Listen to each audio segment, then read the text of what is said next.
Paula Verhoeven tampaknya tak gentar menghadapi masalah serta tuduhan-tuduhan miring yang menerpanya usai bercerai dari Baim Wong. Terbukti, kini ia fokus mengambil langkah hukum untuk membela nama baiknya yang telah dicemarkan. Seperti diketahui, Paula Verhoeven dituding sebagai istri durhaka dalam putusan cerainya dengan Baim.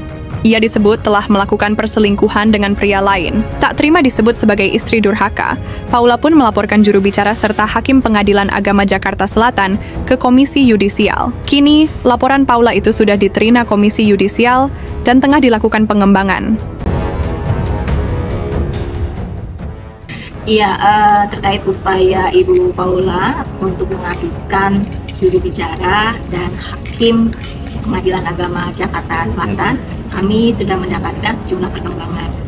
Laporan ke Komisi Yudisial, kami telah mendapatkan undangan untuk permintaan keterangan dari Ibu Paula dan saksi-saksi yang hadir di dalam persidangan kasus perceraian Ibu Paula dan Bapak Baim.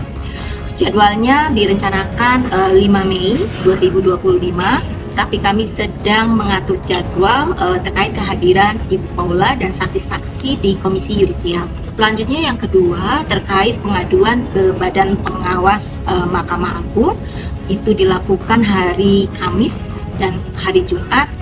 Kami sudah mendapatkan informasi bahwa itu diterima. Salah satunya adalah kami misalnya dihubungi lewat WA untuk mengisi atau registrasi secara online. Tak hanya itu, Paula juga mengambil langkah untuk mengadu ke Komnas Perempuan atas dasar kekerasan gender yang dialaminya. Diketahui, belayangan Paula banyak mendakwa tudingan-tudingan miring, hingga disebut memiliki penyakit serius. Hal yang lainnya adalah kami juga merencanakan hari Rabu tanggal 30 untuk mengadu ke Komnas Perempuan terkait kekerasan berbasis gender terhadap perempuan yang dialami oleh Ibu Paula maupun juga kasus pernyataan dari juru bicara Pengadilan Agama Jakarta Selatan ya, karena ini akan mendorong pernyataan-pernyataan itu mendorong stigma dan stereotip terhadap Ibu Paula. Kuasa hukum Paula juga menyoroti beredarnya rekaman video pertengkaran kliennya dengan Baim Wong. Ia mempertanyakan apakah rekaman tersebut sudah ada persetujuan dari masing-masing pihak atau tidak. Rekaman-rekaman yang bocor atau dibocorkan. Pertanyaannya sebenarnya begini, apakah rekaman suara atau video yang dilakukan itu sesuai dengan persetujuan para pihak, atau ada konsen nggak sih orang itu direkam? Seperti teman-teman sekarang misalnya merekam gambar dan suara saya memberikan konsen persetujuan. Nah, pertanyaannya untuk rekaman-rekaman yang disebarkan itu, apakah rekaman itu didapatnya dengan persetujuan penuh para pihak enggak? Kan enggak.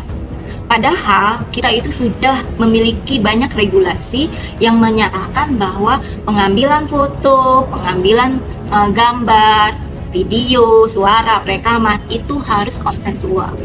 Nggak bisa, ibaratnya sembunyi-sembunyi. Dan itu tentu melawan hukum. Kedua, misalkan kalau konteks rumah tangga ya, segala sesuatu itu direkam, pertanyaannya rumah tangga seperti apa? Bagi saya, kalau misalnya saya refleksi ya, kalau setiap pertengkaran, setiap perdebatan, setiap misalnya diskusi, lantas direkam, itu kita akan kehilangan ruang aman. Ibaratnya kalau saya ngomong salah, itu sudah terekam, nanti diunggah. Kalau saya melakukan ini, nanti disebarkan. Ini menyebabkan perempuan kehilangan ruang aman di dalam relasi rumah tangganya. Itulah yang dialami, kehilangan ruang aman. Dan juga sebenarnya apakah demikian ya mengelola konflik di dalam rumah tangga? Segala sesuatu harus direkam. Bukankah akan lebih elegan itu dan lebih dewasa jika itu dilakukan dengan diskusi, dengan bicara dari hati ke hati, dan tidak menggunakan rekaman itu sebagai alat kontrol, alat kuasa. Ketika rekaman itu sudah dihasilkan tanpa konsen, kemudian ini kan menjadi alat. Intinya kalau lu macam-macam, gue sebarin nih rekaman itu kan seperti mengancam ya, seperti menjadikan rekaman di dalam relasi rumah tangga itu sebagai alat kuasa.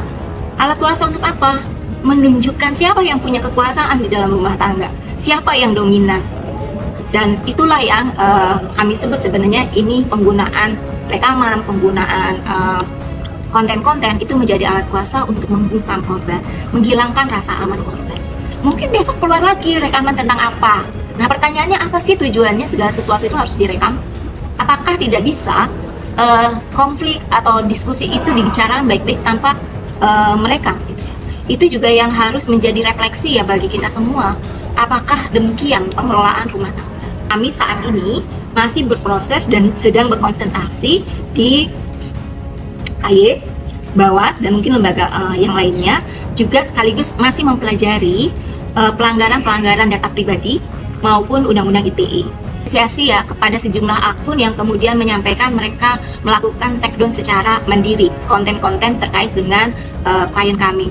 Hal ini kan juga menunjukkan ada solidaritas terhadap Ibu Paula terkait tersebarnya data, tersebarnya rekaman dan yang lainnya.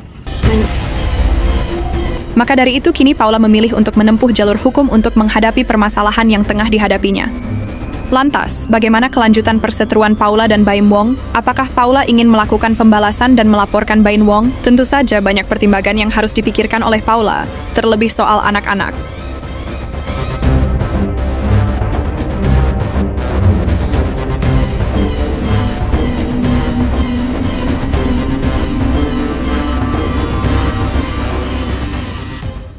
Menjadi perempuan yang menjadi korban, termasuk korban transmisi dokumen elektronik, bisa dikatakan itu di mana ia memiliki relasi suami istri dan kemudian memiliki anak. Pengambilan keputusan itu tidaklah mudah. Ada banyak hal yang harus ditimbang. Apakah strategis?